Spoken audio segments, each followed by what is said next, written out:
श्री स्वामी समर्थ. गणेश हरी सोहोनी हे मामलेदार होते. एके दिवशी त्यांच्या घरी गणपतीच्या उत्सवाबद्दल कीर्तन चालले होते. मध्यरात्रीचा समय असून पाऊस मंद मंद पडत होता. अशा वेळेस श्री समर्थ सभेतून उठून गडीचा दरवाजा उघडून बाहेर पडले. हे पाहून सोहनीही त्यांच्या मागे बाहेर पडले. त्यांनी श्रींची प्रार्थना करू लागले, स्वामी आपण बाहेर का आलात? पण श्री स्वामींनी जंगलाचा रस्ता धरला आणि ते झपझप निघून गेले.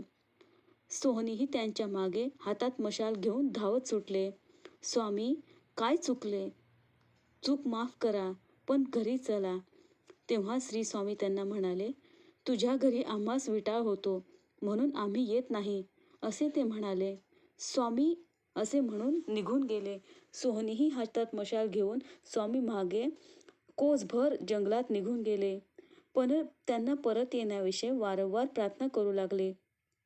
पण स्वामी महाराज परत आले नाहीत. सोहनींची निराशा झाली. त्यानंतर त्यांनी श्रींना प्रश्न केला की महाराज पुन्हा केव्हा दर्शन द्याल? तेव्हा श्रींनी उत्तर दिले की आंब्याच्या दिवसात दर्शन देऊ. तेव्हा महाराजांजवळ एक मनुष्य ठेवून सोहनी घरी आले. श्री महाराजांनी सोहनींना तुझ्या घरी आम्हास विटाळ होतो असे का बरं बोलले? कारण त्यांनी घरी एक स्त्री ठेवली होती. ती त्यांनी सोडून द्यावी अशी श्री महाराजांची इच्छा होती. पण सोहनी हे महाराजांची खूप भक्ती करायचे. पण या गोष्टीमुळे त्यांची आध्यात्मिक प्रगती खुंटली होती आणि पुढे त्यांना यामुळे आयुष्यात खूप गोष्टींना सामोरे जावे लागणार होते. पण तरीही त्यांनी तिला सोडले नाही. अशातच सन 1851-52च्या सुमारास जिल्ह्याचे कलेक्टर मोहोळ तालुक्याच्या जमावबंदीस आले होते. तेही श्रींचे अनन्य भक्त होते. त्या साहेबांनी सोहनींची कीर्ती ऐकली होती. त्यामुळे त्यांनी त्यांची भेट घेतली आणि त्यांना एकांती घेऊन बाईस तुम्ही सोडून द्या, कारण तुमच्या अंमलदारकी पदाला हे गोष्ट कलंक लावणारे आहे असे ते म्हणाले.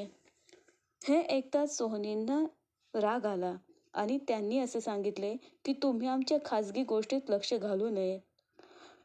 असे सोहनींचे बोलणे ऐकताच कलेक्टर साहेबांना त्यांचा खूप राग आला आणि त्यांनी तुम्ही आम्हाला उद्धट बोलला आहात, आमचा अपमान केला आहे असे म्हणून त्यांनी सोहनीवर फौजदारी खटले भरले आणि ते सेशन कमिटीवरही गेले.